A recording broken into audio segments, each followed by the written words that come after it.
Telangana band వాయిద్య కళాకారుల సంఘం ఆధ్వర్యంలో బ్యాండ్ కళాకారులకు వృత్తి శిక్షణ కేంద్రాలు ఏర్పాటు చేయాలనేటువంటి అంశం మీద గత 2 రోజులుగా రాష్ట్రంలో ఉండేటువంటి కళాకారులకు శిక్షణ కేంద్రాలు ఏర్పాటు చేశాం. ప్రారంభంగా నిన్న హైదరాబాద్లోని విఎస్టీ చౌరస్తా నుండి బాగలింగంపల్లి వరకు సుందరయ్య కళానిలయం వరకు ర్యాలీ చాలా ఉత్సాహభరితంగా 1000 మందితో ఘనంగా నిర్వహించుకోవడం జరిగింది. ర్యాలీతో పాటు మొదటిసారిగా జెండా ఆవిష్కరణ కూడా, ఒక జెండా బ్యాండ్ కళాకారులకు కూడా జెండా ఉండాలి అనే దాని మీద నిపుణులతో పెద్దలతో చర్చించి పసుపు కుంకుమ పారాని నుదుట బొట్టు అనేటువంటి 2 అంశాలను దృష్టిలో పెట్టుకొని పసుపు ఎరుపు కలర్తో జెండా ఆవిష్కరణ కూడా నిన్న చేసుకున్నాం. ఆ రకంగా మొదటిసారి తెలంగాణ ఏర్పడిన తర్వాత మొదటిసారి జెండా ఆవిష్కరణ చేసుకోవడం, ర్యాలీ నిర్వహించుకోవడం, సదస్సు కూడా పెద్ద ఎత్తున రాష్ట్రంలో ఉండేటువంటి మాస్టర్లు కళాకారులు తరలి వచ్చి పెద్ద ఎత్తున రాష్ట్ర సదస్సును కూడా జయప్రదం చేశారు. తెలంగాణ ఏర్పడిన తర్వాత మొదటిసారి నిర్వహించినటువంటి ఈ కార్యక్రమానికి విశేష ఆదరణ లభించింది. ఈరోజు బ్యాండ్ కళాకారులు పడుతున్నటువంటి ప్రాబ్లం ప్రభుత్వం దృష్టికి తీసుకుపోయేటువంటి ప్రయత్నంలో భాగమే నిన్న నిర్వహించినటువంటి వృత్తి శిక్షణ కేంద్రాలకు ముందు వృత్తి శిక్షణ కేంద్రాల కంటే ప్రారంభంగా రాష్ట్ర సదస్సు నిర్వహించి రాష్ట్ర గౌరవ కల్చరల్ సాంస్కృతిక శాఖ మినిస్టర్ జూపల్లి కృష్ణారావు గారు, అదే రకంగా మాజీ మంత్రి ఇదే శాఖ చూసినటువంటి వి శ్రీనివాస్ గౌడ్ గారిని ఇద్దరిని కూడా ఆహ్వానించాం. స్థానిక నాయకులు ఎమ్మెల్యే ముఠా గోపాల్ గారు, అదే రకంగా ప్రజా సాంస్కృతిక కేంద్రం భూపతి వెంకటేశ్వర్లు గారు, అరుణోదయ సాంస్కృతిక కళాకారిణి విమలక్క గారు, ఈ రకంగా సామాజిక ప్రజా సంఘాలు, వృత్తి సంఘాల నాయకులు, మాజీ ఎమ్మెల్సీ చెరుపల్లి సీతారాములు గారు పెద్ద ఎత్తున హాజరయ్యి బ్యాండ్ కళాకారులకు సంఘీభావం తెలిపారు. అదే రకంగా మంత్రి గారు మాట్లాడుతూ తప్పకుండా నా వరకు అయ్యేటువంటి సమస్యలు ఏమున్నాయో మీరు పెట్టినటువంటి డిమాండ్లలో పరిష్కరిస్తాం, నాతో కానప్పుడు ముఖ్యమంత్రి దృష్టికి కూడా తీసుకుపోయి మీరు పెట్టినటువంటి కళాకారుల్లో కూడా వ్యత్యాసం ఈరోజు ప్రభుత్వం పాటిస్తూ ఉంది. కళాకారులు అంటే కవులకు, కళాకారులకు, సినీ కళాకారులకు, ఇతర ముఖానికి రంగేసుకునేటువంటి కళాకారులకు ఇచ్చినటువంటి గౌరవం బ్యాండ్ కళాకారులకు ఇవ్వట్లేదు. ప్రభుత్వమే ఆ రకంగా పక్కన పెడితే, ప్రభుత్వమే ఆ రకంగా కళాకారుల్లో వ్యత్యాసం పాటిస్తే మరి ఈరోజు సమాజంలో ఉండేటువంటి పౌరుల పరిస్థితి ఏంది? పౌరులు ఈ బ్యాండ్ కళాకారులను ఎట్లా చూడాలి? పౌరులు ఈరోజు సమాజంలో ఉండేటువంటి వాళ్ళు బ్యాండ్ కళాకారులని సమానత్వంతో చూసేటువంటి పరిస్థితి ఎక్కడ ఉంటుంది? ప్రభుత్వం పాటించడం మూలంగానే ఈ రకంగా మాకు ఆ రకమైనటువంటి సమాన హోదా, గౌరవం, మర్యాదలు కవులకు, కళాకారులకు దక్కేటువంటి పద్ధతుల్లో దక్కట్లేదని చెప్పి ఆ అసంతృప్తి ఉంది. అదే రకంగా లక్షల కోట్ల రూపాయలు ఈరోజు 27 లక్షలకు పైచీలకు దాదాపు 30 లక్షల కోట్లు ఈరోజు ఈ 12 ఏళ్ల కాలంలో ప్రభుత్వం ప్రవేశపెడితే అందులో ₹1 అంటే ₹1 ఈరోజు బ్యాండ్ కళాకారులకు ఖర్చు చేసిన దాఖలాలు మీరు శ్వేతపత్రం విడుదల చేయండి. ఇప్పటికీ మారినటువంటి 2 ప్రభుత్వాలు బ్యాండ్ కళాకారులకు ఏమి ఇచ్చినాయో మీరు ఒకసారి శ్వేతపత్రం, వైటపత్రం మాకు చూపెట్టండి. మళ్ళీ ఒకసారి రౌండ్ టేబుల్ సమావేశం పెడదాం, మేధావులను పిలుస్తాం, ప్రొఫెసర్స్ని పెడతాం, ఉన్నటువంటి ప్రజా సంఘాలను పిలుస్తాం. ఈరోజు కుల సంఘాలకు ఇచ్చినటువంటి లేకపోతే ఓ చిన్న ప్రాముఖ్యత కలిగి 30,000, 40,000 సంఖ్య కలిగినటువంటి ఒక కులానికి ఇచ్చే విలువ కూడా ఈరోజు బ్యాండ్ కళాకారులకు ఇవ్వట్లేదు. ఒక్కొక్క జిల్లాలో 30,000, 40,000, 50,000 దాకా, అంటే ఈ 33 జిల్లాల్లో దాదాపు 4-5 లక్షల మంది బ్యాండ్ కళాకారుల సంఖ్య ఉన్నది. వారందరికీ ఈరోజు ప్రభుత్వం నిర్లక్ష్యం చేస్తుంది. వారి పట్ల ఎక్కడ కూడా పట్టించుకున్నటువంటి దాఖలాలు కనపడట్లేదు అనేటువంటిది స్పష్టంగా నిన్న హాజరైనటువంటి కళాకారుల మొహాల్లో కనపడింది. కాబట్టి ఆ అసంతృప్తి వెలుబుచ్చడానికే వాళ్ళు ఈరోజు హైదరాబాద్లో జరిగినటువంటి ప్రారంభ సదస్సును జయప్రదం చేశారు. ఇప్పటికైనా ప్రభుత్వం మేల్కొని బ్యాండ్ కళాకారులను ఆదుకోవాలని చెప్తా ఉన్నాం. గుర్తింపు కార్డులు సంస్కృతి శాఖ రాజశేఖర రెడ్డి ఉన్నప్పుడు ఇచ్చినవి తప్ప ఇటీవల కాలంలో ఒక్కరికి 12.5 కాలంలో తెలంగాణ ఏర్పడిన తర్వాత ఒక్కరికి కూడా గుర్తింపు కార్డు ఇవ్వలేదు. మేము బంగారు తెలంగాణ సాధిస్తామని ఒక ఆయన వచ్చిండు, మేము స్వర్ణ ఆంధ్రప్రదేశ్ సాధిస్తామని ఇంకొక ఆయన వచ్చిండు. ఈ రకంగా మీరు ప్రదేశాలని పేర్లు మార్చడం తప్ప మా బతుకులు మారట్లేదు. బ్యాండ్ కళాకారుల జీవితాల్లో ఎలాంటి మార్పు లేదు. అదే రకంగా పట్టణ ప్రాంతాల్లో కొంత అభివృద్ధి చెందినటువంటి ఈ మాస్టర్లు 5-10 అప్పు తెచ్చి, లోన్ తెచ్చి ఫ్యాడ్ బ్యాండ్లు తయారు చేసుకొని ఆ రకంగా పెళ్ళిళ్ళకు సీజన్లో నడుపుతున్నటువంటి క్రమంలో ఈరోజు ఫ్యాడ్ బ్యాండ్లను కూడా నిర్బంధం విధిస్తూ ఉన్నారు. డీజేపై విధించినటువంటి నిషేధమే ఈరోజు ఫ్యాడ్ బ్యాండ్ల పట్ల వ్యవహరిస్తూ ఉన్నారు. డీజేకు సంబంధించినటువంటి అంశాన్ని మా బ్యాండ్ వాయిద్య కళాకారుల సంఘం గత సంవత్సరమే హైదరాబాద్ పోలీస్ కమిషనర్కు మేము మెమరాండం ఇచ్చాం. సంపూర్ణంగా మద్దతు తెలుపుతూ ఉన్నాం, డీజే రద్దుకు ఆమోదం తెలుపుతూ ఉన్నాం కదా. అదే రకంగా డీజేపై పెట్టిన ఆంక్షలు ఫ్యాట్ బ్యాండ్ మీద పెట్టొద్దు అంటున్నాం. ఒకవేళ సౌండ్ పొల్యూషన్లో మీకు వ్యత్యాసం ఏదన్నా ఉంటే దాని మీద కంట్రోల్ కమిషన్ వేయండి, మీరు నిజ నిర్ధారణ కమిషన్ వేయండి, ఎంత వాల్ట్ ఉండాలో మీరు ఆ వాల్ట్ నిర్ణయించండి. కానీ బ్యాండ్ కళాకారుల పొట్ట మాత్రం కొట్టకూడదు. వాళ్ళు స్వయం పోషకులుగా ఈరోజు 10 మందికి ఉపాధి కల్పిస్తూ ముందుకెళ్తున్నారు తప్ప ఎక్కడ వారి ద్వారా ప్రభుత్వానికి నష్టం జరగట్లేదు. వారి ద్వారా ప్రభుత్వానికి ఆదాయ మార్గాలు ఈరోజు సమకూరుస్తూ ఉన్నాయి. వాళ్ళు తీసుకునేటువంటి ఇన్స్ట్రుమెంట్ మీద మొత్తం జీఎస్టీ పన్ను సినీ కళాకారులకు ఏ రకంగా వేస్తారో అదే రకమైనటువంటి ఉన్నత కళాకారులకు వేసినటువంటిదే వీళ్ళు కూడా పే చేస్తూ ఉన్నారు. 18% పన్ను ఈరోజు రాష్ట్ర ప్రభుత్వానికి బ్యాండ్ కళాకారుల ద్వారా ఆదాయం సమకూరుస్తూ ఉంది.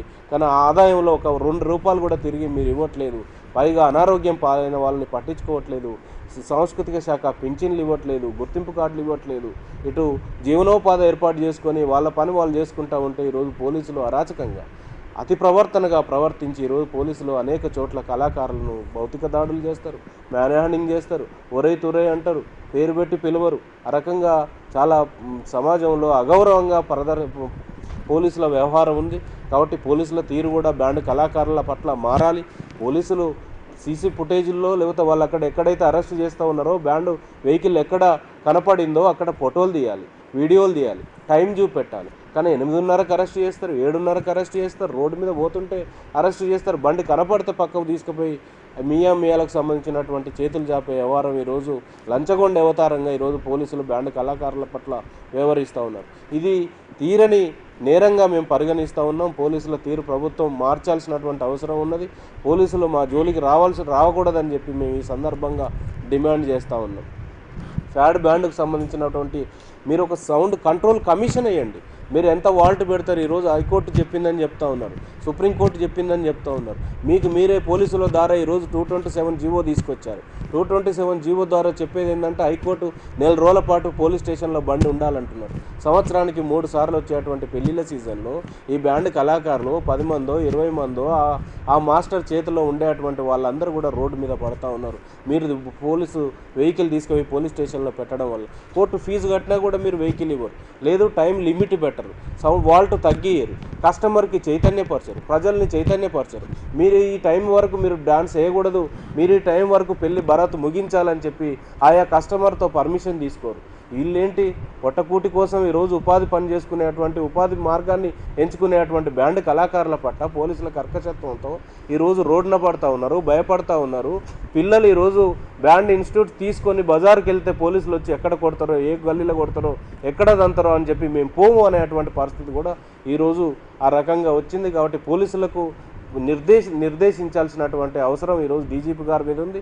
త్వరలో 2-3 రోజుల్లో డీజీపీ గారికి మా సమస్యల మీద ఒక నివేదిక సమర్పిస్తాం. ఆ రకంగా పోలీసుల్ని కట్టడి చేయాల్సినటువంటి అవసరం ఉన్నది.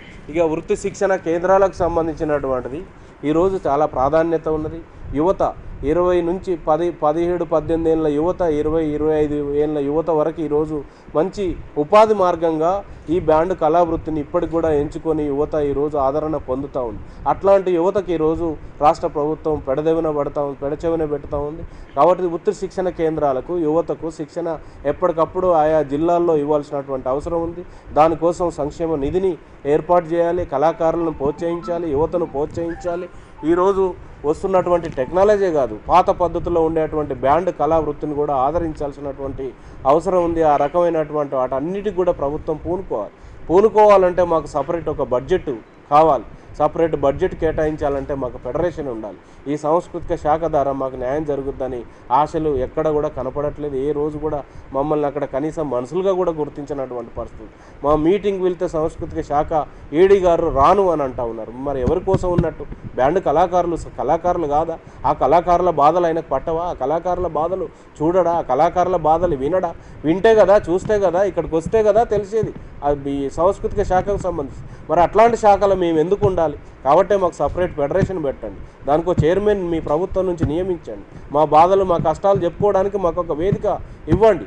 ఆ రకంగా మాకు బడ్జెట్ ఇవ్వండి. ఆ బడ్జెట్ ద్వారా ట్రూప్కో 10 లక్షలు రుణాలు ఇవ్వండి. ఆ రకంగా మిమ్మల్ని అభివృద్ధి చేసేటువంటి ప్రయత్నం ప్రభుత్వంలో ఇప్పటికైనా చలనం రావాలని చెప్పి నిన్న జరిగినటువంటి ప్రారంభ సదస్సులో మంత్రి గారిని పిలిచి విన్నవించడం జరిగింది. వీటన్నిటి మీద సానుకూలంగా స్పందించి మేము ప్రయత్నం చేస్తాం, తప్పకుండా నా వరకు చేస్తా, కానప్పుడు ముఖ్యమంత్రికి దగ్గరికి వెళ్తామన్నారు. వారికి కూడా వారు 4 రోజులు అన్నారు, కానీ మేము నెల రోజులు ఆగుతాం. నెల రోజుల తర్వాత ఈ వినాయక చవితి లోపు అవసరమైతే మరొక కార్యక్రమం ఇందిరా పార్క్ కాడ ధర్నాకు కూడా పూనుకుంటాం.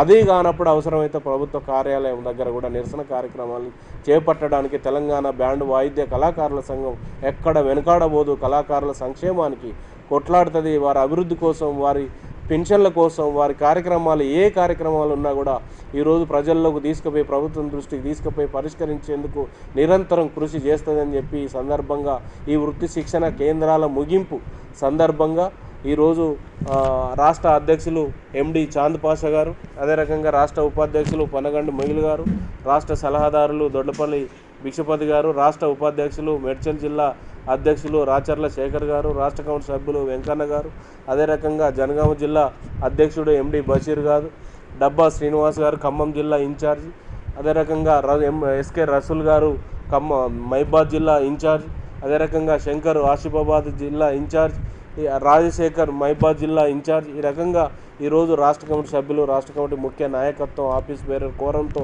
ఈరోజు డిస్కషన్ జరుపుతా ఉన్నాం. భవిష్యత్తు 3 నెలలకు సంబంధించినటువంటి కార్యక్రమం ఇక్కడ రూపొందించుకొని రాష్ట్ర వ్యాప్తంగా రేపు కలెక్టర్లకు మెమరాండం ఇవ్వడం, ఏసీపీలకు మెమరాండాలు ఇవ్వడం, డీసీపీలకు మెమరాండాలు ఇవ్వడం, స్థానిక శాసనసభ్యులకు, స్థానిక మండలి సభ్యులకు, అదే రకంగా ఇక్కడ ఉండేటువంటి మంత్రులకు, అన్ని శాఖలకు సంబంధించినటువంటి మంత్రులకు మేము ఈరోజు రెవెన్యూ సమస్య కోరుతా ఉన్నాం, ఫైనాన్స్ సమస్య కోరుతా ఉన్నాం, ఆరోగ్య సమస్య కోరుతా ఉన్నాం, మేము ఈరోజు శిక్షణ కేంద్రాలకు సంబంధించిన సమస్య కోరుతా ఉన్నాం, పోలీసులకు సంబంధించిన డిపార్ట్మెంట్ సమస్య కోరుతా ఉన్నాం. ఈరోజు 4-5 రకాలైనటువంటి డిపార్ట్మెంట్లకు సంబంధించినటువంటి సమస్యలన్నీ కూడా మా బ్యాండ్ కళాకారులు ఎదుర్కొంటున్నారు. కాబట్టి రేపు అన్ని మంత్రులను కలిసి ఈ రకంగా మా సమస్యలు పరిష్కరించాలనేటువంటి ఒక ఆలోచన వాళ్ళ ముందర పెట్టి ఒక పేపర్ రూపంలో పెట్టి పరిష్కారానికి దోహదం కాని పక్షంలో తప్పకుండా మేము నిరసన కార్యక్రమాలు చేపడతామని చెప్పి, అదే రకంగా ఈ ప్రజాప్రతినిధులకు సంబంధించింది ఒక వారం రోజుల పాటు పిలిపిస్తాం. ఈ డేట్ను కూడా ఈరోజు ఇప్పుడు జరిగేటువంటి రాష్ట్ర కమిటీలో కూడా అనౌన్స్ చేస్తామని చెప్పి తెలియజేస్తూ మా మిత్రులందరూ కూడా మాట్లాడతారు. మొదటగా రాచర్ల శేఖర్ అన్న మాట్లాడాల్సిందిగా కోరుతా ఉన్నాం.